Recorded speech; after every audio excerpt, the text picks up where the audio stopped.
पैसे का खेल वैसा ही है जैसे गोलगप्पे खाना, अगर लिमिट में खाओ तो मज़ा, ज़्यादा खा लिया तो जलन। लेकिन असली मज़ा तब है जब आप सिर्फ खा ही नहीं रहे, बेच भी रहे हैं और प्रॉफिट भी बना रहे हैं। यानी पैसा अगर समझदारी से कमाया जाए तो वो एटीएम नहीं और टाइम मैजिक बन सकता है। यही सिखाती है ये सुपर स्वैग वाली किताब, मनी माइंडसेट और फाइनेंशियल फ्रीडम। नमस्ते दोस्तों, मैं समरीवाली आप सभी का दिल से पैसा प्यार भरा स्वागत करती हूँ। आज हम सीखेंगे वो बातें जो ना आपकी मम्मी ने बताई, ना टीचर ने और ना ही ब्रोकर अंकल ने। पैसा कैसे सोचता है और कब हमारा दिमाग उसके जितना स्मार्ट बनता है। किताब कहती है पैसे को सिर्फ कमाना काफ़ी नहीं, उससे सुलझे हुए रिश्तेदार की तरह मैनेज करना पड़ता है, वरना हर महीने ऐसा लगता है जैसे बैंक बैलेंस ने ब्रेकअप कर लिया। तो आइए जानते हैं वो 7 सुपर पटाखा सोच जो आपके जेब को भी मुस्कुराना सिखाएगी और मन को भी फाइनेंशियल फ्रीडम का झूला झुलाएगी। लेखक की पहली सोच, पैसे की तकलीफ कमाई से नहीं, कंडक्टर जैसी सोच से आती है, आता है चला जाता है। अब सोचिए, आपने तनख्वाह ली, पहले ही दिन जोमैटो, स्विगी, अमेज़न और मिंत्रा सब मिलकर बोले भाई साहब पार्टी तो बनती है। फिर 10 तारीख को बजता है वही पुराना गाना, पैसा नहीं है तो क्या हुआ, दिल तो है ना।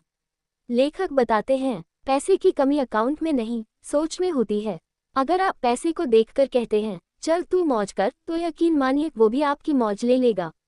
लेखक की दूसरी सोच, फाइनेंशियल फ्रीडम का मतलब ये नहीं कि बंगलों में रहो, बस किराया देने से पहले सांस ना फूल जाए। रमेश हर महीने सोचता है बस एमी कट जाए फिर चैन से जीऊंगा। और ठीक उसी दिन कार की सर्विसिंग, भांजे की बर्थडे पार्टी और हेल्थ इंश्योरेंस तीनों लाइन में खड़े मिलते हैं। फाइनेंशियल फ्रीडम यानी जब पैसे की बात पर माथा नहीं फटता, बल्कि दिमाग में शांति का भजन बजता है। लेखक की तीसरी सोच, बचत मतलब खुद के लिए चोरी नहीं, ये तो भविष्य के लिए इन्वेस्टमेंट है। अब देखिए, नीलू मैडम हर महीने 5,000 रुपये बचाती हैं, लेकिन फिर बिग बिलियन डे आता है और वह 7,999 रुपये के तवे को 7,499 रुपये में देखकर बोले इतना सस्ता दोबारा नहीं मिलेगा, और सेविंग्स का तवा जल गया। लेखक समझाते हैं बचत का मतलब है पहले खुद को पे करो, बाकी दुनिया को बाद में, वरना आप भी बन जाते हैं वो बंदा जो कहता है बजट टाइट है और अगले ही पल एयरपोर्ट पर स्टारबक्स से 450 रुपये की कॉफ़ी पी रहा होता है। लेखक की चौथी सोच, पैसे से रिश्ता दोस्त जैसा रखो, प्यार से चलाओ, कंट्रोल में रखो।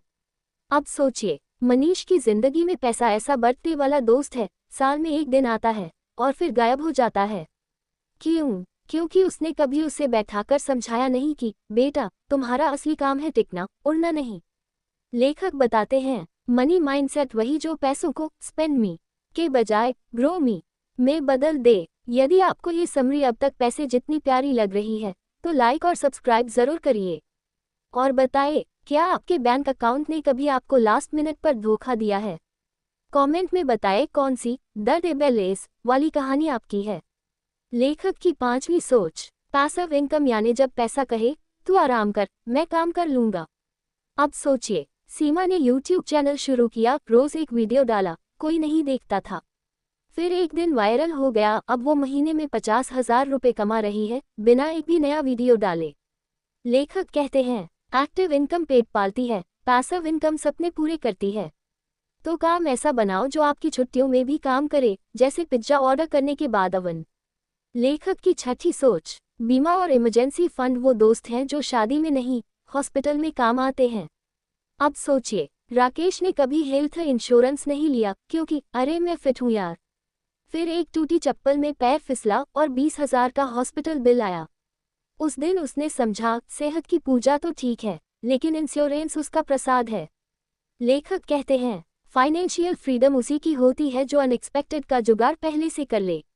लेखक की सातवीं सोच, पैसे के पीछे भागो मत, ऐसा बनो कि पैसा भी बोले भाई मुझे रख लो।